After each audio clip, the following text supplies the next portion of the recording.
Hey, this is ÄrzXØR, founder of Subtext Radio. This is Subtext. Please go ahead and click the like button and the subscribe button. It really helps us to reach new audiences and promote the artists that we work with. Hit like and hit subscribe.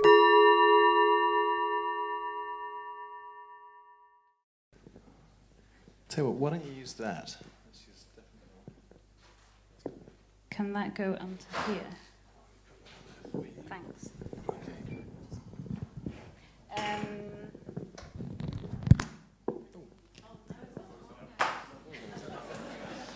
Dang! This is live, so that's the way it goes. Is that on? Is this on? Yes. Okay, so once that's in there, yes. Okay.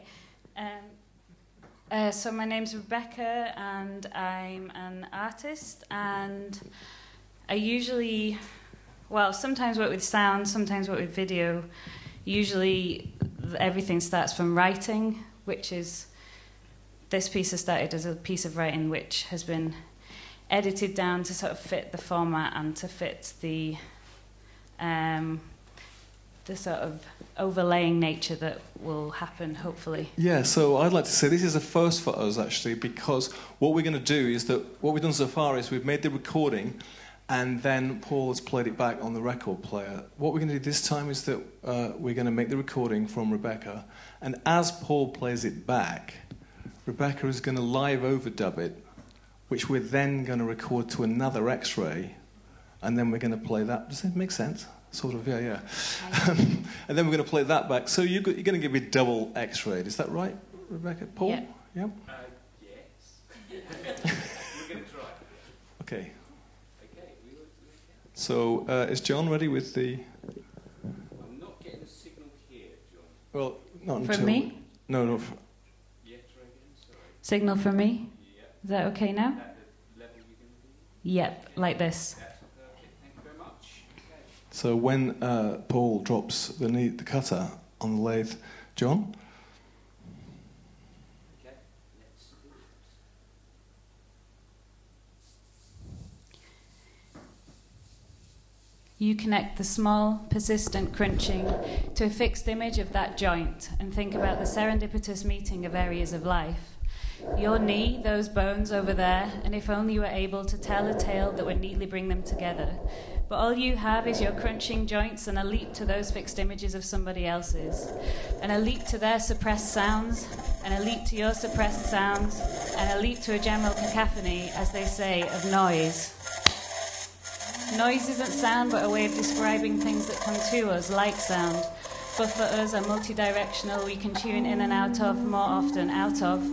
This noise generates our holding place, our scene.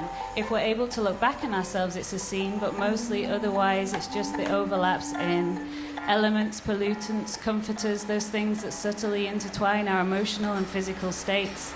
They reduce, haunt, make us salivate, secrete, chill, flutter our hearts, sink our chests.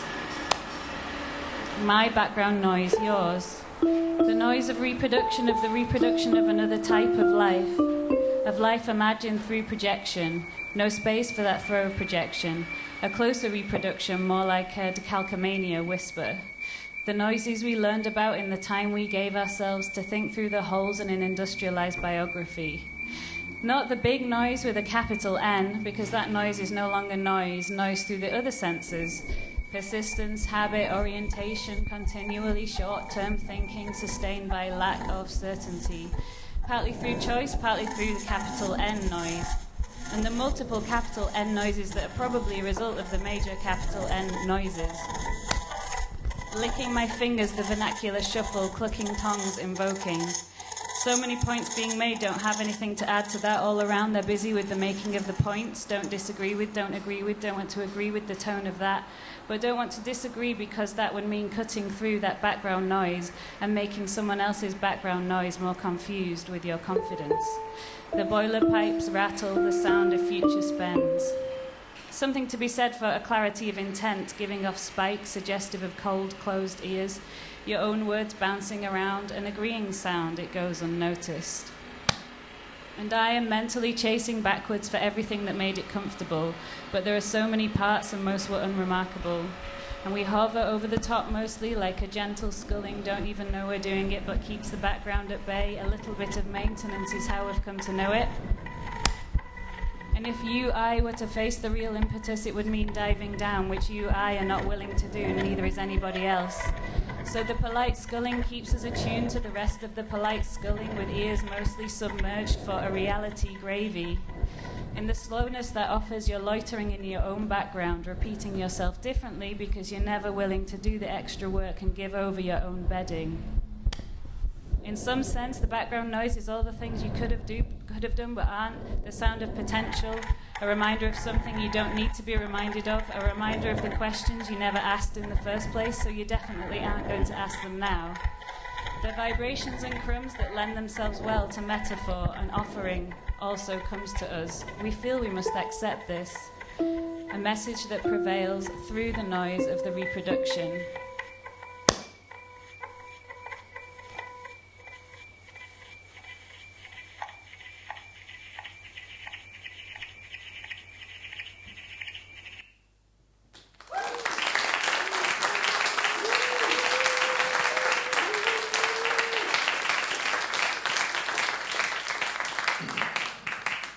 So I can assure you that you would definitely have been forbidden in the Soviet Union.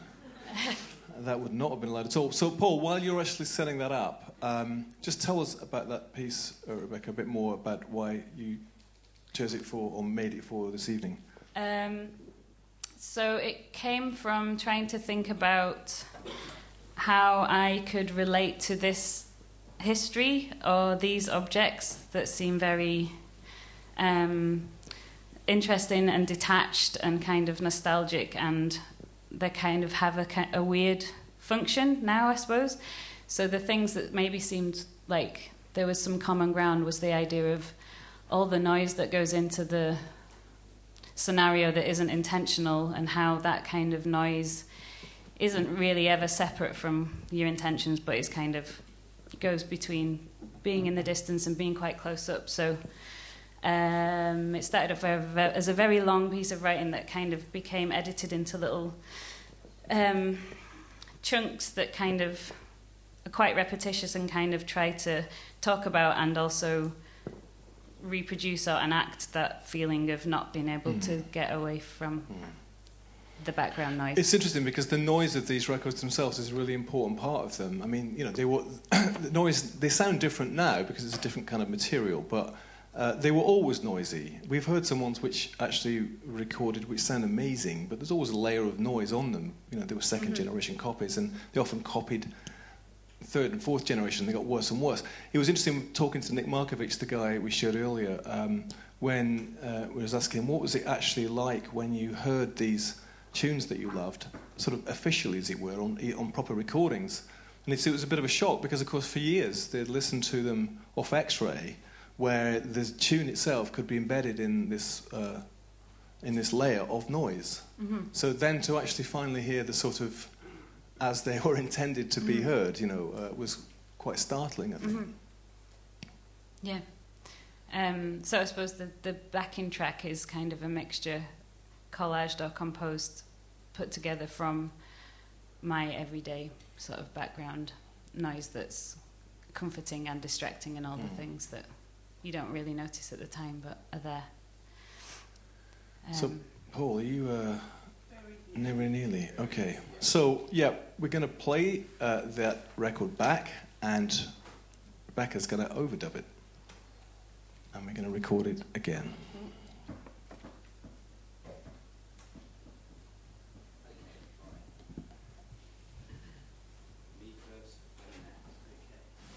So, for people listening at home, he's going to drop the cutter and head onto the lathe, and as it starts to record, he's going to then cut in the record player with the record we've just made.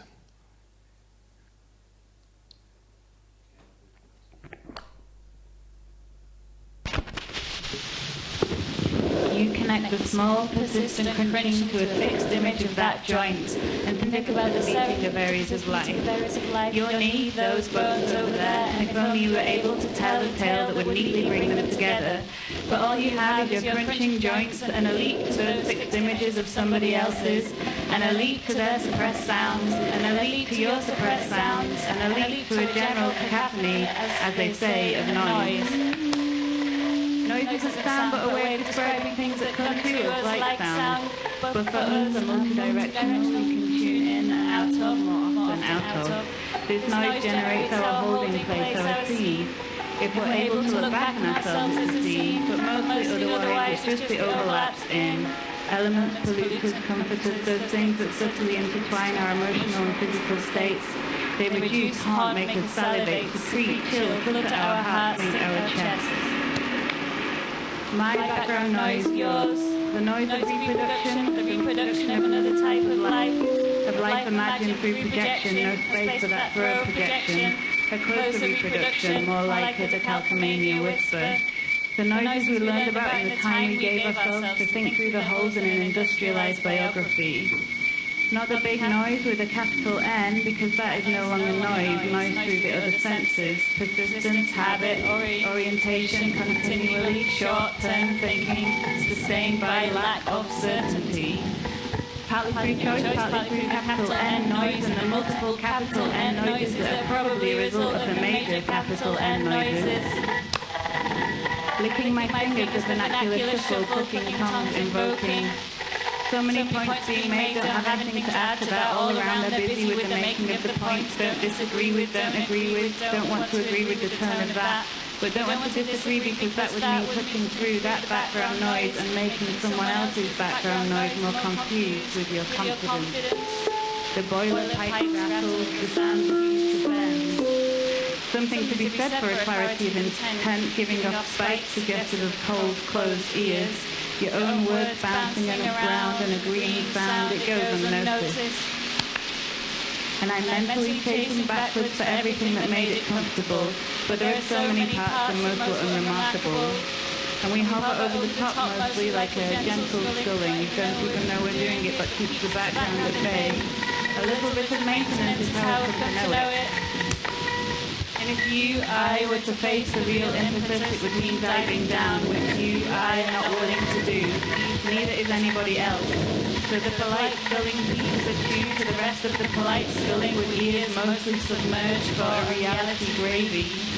In the slowness that offers your loitering in your own background, repeating yourself differently because you're never willing to do the extra work and give over your own bedding. In some sense, the background noise is all of the things you could do but aren't, the sound of potential. A reminder of something you don't need to be reminded of, a reminder of the questions you never asked, but you definitely aren't going to ask them now. The vibrations and crumbs that lend themselves well to metaphor and offering also comes to us. We feel we must accept this. A message that prevails through the noise of the reproduction.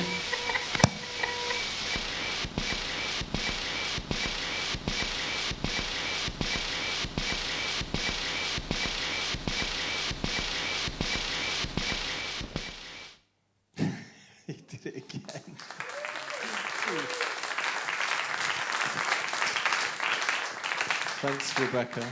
I love the way, Paul, that you managed to these white pubes, or whatever they are this time.